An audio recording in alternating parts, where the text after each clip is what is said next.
हमारे हिंदुस्तान की परंपरा जो दिवंगत आत्मा होती है उसको शोक संदेश के लिए, उसकी आत्मा की शांति के लिए सभी प्रार्थना करते हैं। मैं वही प्रार्थना करने आया हूँ। क्या संदेश देना चाहते हैं आप? मैं तो यही कहा कि परमपिता परमात्मा उसे मोक्ष प्रदान करे।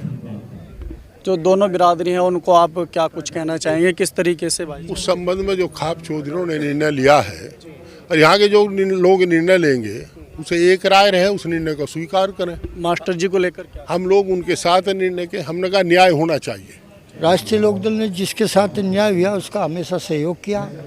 हमने तो दोनों समुदाय को बराबर एक ही तुला में तोला। वैसे नहीं कि भाई एक हम अपने समाज की तरफ झुक जाएं या दूसरे समाज का निरादर करें। हमारे लिए वो भी समाज सर्वोपरि है, ये भी समाज सर्वोपरि। और समाज कभी बुरा नहीं होता, व्यक्ति बुरे होते हैं। व्यक्ति में हर समाज में अपराधी भी हैं, कोई ऐसी कौम नहीं जिसमें अपराधी ना हो। और कभी भी हमारी पार्टी के लोगों ने, हमने कभी अपराधी का कोई सहयोग नहीं किया। हमने हमेशा न्याय का सहयोग किया, अन्याय के खिलाफ लड़े।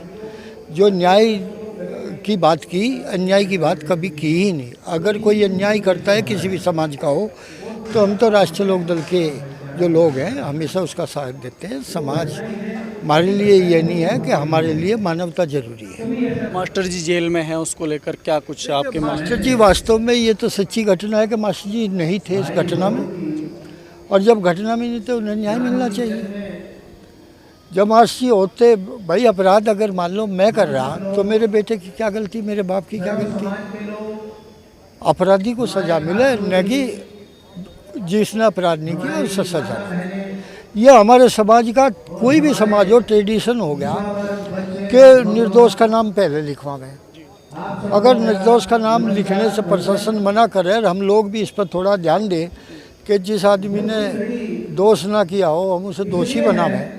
प्रशासन को चेताया गया शोक सभा में, भाई मास्टर बाबूराम की तो रिहाई करे जो निर्दोष है 12 में, और जो गोली मारते दिख रहे दोनों भाई हैं, चाचा बेटा चाचा हैं वे, उनकी गिरफ्तारी करी जा। अगर नहीं गिरफ्तारी करी जाएगी, प्रशासन नहीं मानने, फिर दूसरी मांग, अगला कदम जो चौधरी खाप का होगा उनसे होगा। प्रशासन को बहुत कैडी कैडी कही जा रही है। प्रशासन इस बात पे मानेगा, अगर ना मानने का तो पछताना पड़ेगा। मास्टर जी की रिहाई होगी, बिना बेल के रिहाई होगी, इतनी दाब चल रही है। और हम ये चाहते हैं जो दोषी हैं उन्हें सजा मिले, निर्दोष को किसी को ना मिले। मास्टर जी के परिवार को, जो छोटा लड़का को और मास्टर जी निर्दोष है, ये दोनों बचने चाहिए। पूरे क्षेत्र में, पूरे ज़िले में कहीं भी बूझ लो मास्टर जी निर्दोष हैं और उन्हें आज 13 दिन हो लिए वो जेल में बंद है। तो प्रशासन की बहुत बड़ी गलती है। अब देखो आज शोक सभा तो और भी होती रहती होंगी, और हम तो यही चाह रहे हैं समाज में भाईचारा बना रहे, और यही खाप चौधरी को ये भी यही मतलब होता है भाई समाज ना बिगड़े। अब भी मास्टर जी को नहीं रिहा कर गया तो इसमें तो जनसमूह और बहुत इकट्ठा हो जाएगा। ये नहीं मैं खाली जाट बिरादरी और अदर बिरादरी भी साथ है हमारे, तो इसमें और ज़्यादा समूह इकट्ठा हो जाएगा अगर जल्दी ये कार्रवाई प्रशासन ने ना करी मास्टर जी को छोड़ने की। देखिए, हमें सभी को यहीं बड़ौत में रहना है। जो घटना हुई है बहुत ही गलत हुई है, दोनों तरफ से ही।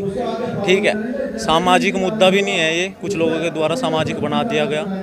और भाई इस घटना से पूरे बड़ौत में वाकई में ही एक विषय है ये। बहुत से लोग इसमें राजनीति भी कर रहे हैं, और जिन परिवारों पर गुजरी है वो वही जानते हैं। बस इतना ही कहना चाहता हूँ कि भाई सरकार अपनी तरफ से जो है पूर्णतः सही तरीके से कार्रवाई करे, और ये हमारा जो आपस का भाईचारा है इन्हें छोटी छोटी चीज़ों पे आके बिगाड़े ना। ठीक है जी, बस सरकार से इतनी। अच्छा, मास्टर जी को लेके क्या कुछ कहना चाहेंगे जिस तरीके से उनकी? देखिए, मास्टर जी बुजुर्ग व्यक्ति हैं, उन्होंने जाट कॉलेज में जो है पीटीआई रह चुके हैं, बहुत सारे बच्चों का भविष्य बनाया है। और जैसा कि सभी को पता है कि उनके पुत्र की जब उस समय पर हत्या हुई थी उसके बाद में उन्होंने संन्यास ग्रहण कर लिया था। उसके बाद में उन्हें इस तरीके से जेल भेजना, और मैं सही बताऊं तो मुद्दा भी यही है जाट समाज की तरफ से कि उनके साथ जो हुआ है गलत हुआ है। एक पुत्र की उनकी हत्या हो चुकी थी, एक की अब हो गई, और उन्हें भी जेल में भेज दिया। इस तरीके से उनका तो घर पूरा बर्बाद ही हो गया। तो सही तरीके से इस पर कार्रवाई हो और उन्हें छोड़ दिया। और उनके हत्यारों को लेकर क्या मांग आप लोगों की है, किस तरीके से? भाई देखिए, जो चीज़ वीडियो में स्पष्ट दिखाई दे रही है उस चीज़ को प्रशासन खुद देख ले, और जो प्रशासन की मतलब दृष्टि से जो सही है उचित तरीके से वो कार्रवाई करे। हम ये भी नहीं कहते कि भाई किसके साथ में क्या करना, प्रशासन खुद देखेगा। हम जेल में मिलने गए आदरणीय मास्टर बाबूराम जी से, बहुत बात हुई, लेकिन मैं एक बात उनकी बताना चाहता हूं।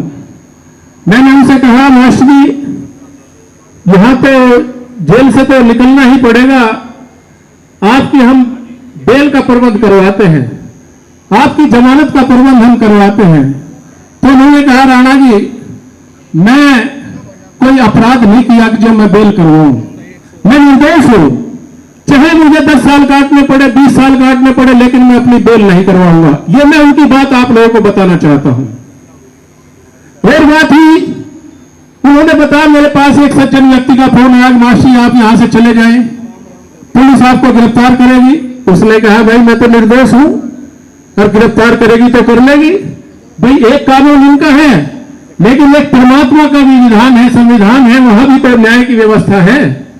मैंने कोई अपराध नहीं किया। मुझे बड़ौद थाने में ले गए, बड़ौद थाने के बाद वहां पर रमाला थाने में ले गए।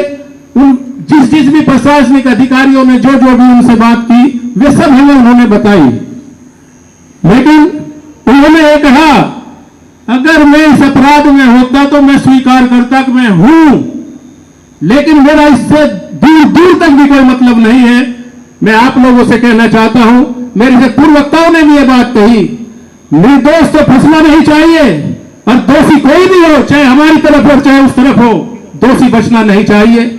मैं लंबी बात न करता हुआ बस एक शेर के माध्यम से वरुण भाई को अपनी श्रद्धांजलि अर्पित करूं। यो तो जीने के लिए लोग जिया करते हैं, अरे यो तो जीने के लिए लोग जिया करते हैं, लाभ जीवन का नहीं फिर भी लिया करते हैं। मरने से पहले मरते हैं हजारों, लेकिन जिंदगी उन्हीं की है जो मर करके जिया करते हैं। ओम शांति। लोहारी गांव की ही बेटी हूं और ये जो स्थिति हमारे सामने आई है बेहद, हम लोग राजनीतिक, आर्थिक और सामाजिक रूप से कमजोर होते जा रहे हैं। इस तरह की सिचुएशन हमारे सामने क्यों आ रही है, हमें इस पर चिंतन करने की जरूरत है। हम एक हैं, हम दिख रहे हैं, हमें एक रहना है, हर एक प्लेटफॉर्म पे एक रहना है। और सबसे बड़ी बात यह है 36 बिरादरी एक है। कोई 36 बनाम 35 बनाम एक करने की कोशिश करेगा तो हम उसकी कोशिश कामयाब नहीं होने देंगे। सबसे बड़ी बात यह भी है कि गांव लोहारी में इस तरह का प्रकरण होना, वहां के प्रधानों की जिम्मेदारी है कि युवाओं पर ध्यान रखें, कहीं वो किसी गलत कदम में तो नहीं जा रहे हैं, कोई ऐसे सिचुएशन में तो वो नहीं फंस रहे हैं जहां पे उन्हें हमारी मदद की जरूरत हो। तो आज मैं यही कहूंगी, प्रकृति उनको, अपने वरुण भाई को श्री चरणों में स्थान दे।